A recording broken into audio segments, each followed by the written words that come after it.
Let's break down the several types of hip thrusts you can do.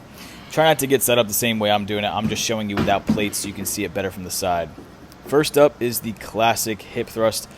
Tuck that chin and keep your eyes on the area in front of your knees.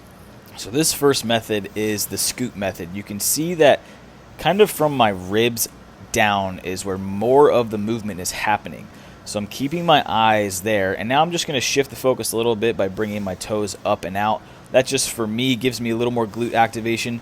The scoop method tends to be the most popular for getting the most glute activation.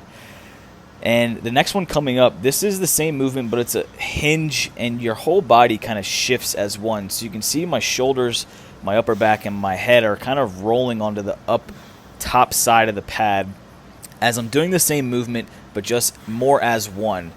Now, the big mistake is overextending. We don't want to go too high. So you can see from this rep, going too high really is when someone's thinking about how high can I get my hips, and then your lower back tends to get pinched. So don't go as high as you possibly can. Just think about your knees going forward. Now, this third one is the hamstring focus.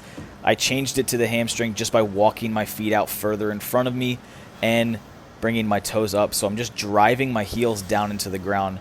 So you can see my feet are further away from my butt, which makes my hamstrings be the main mover of this hip thrust.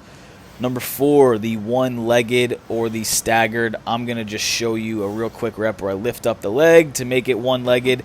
And as you fatigue, if you want to do stagger stance, just think about 95% of the weight being on that working leg, and you'll get a single leg stimulus.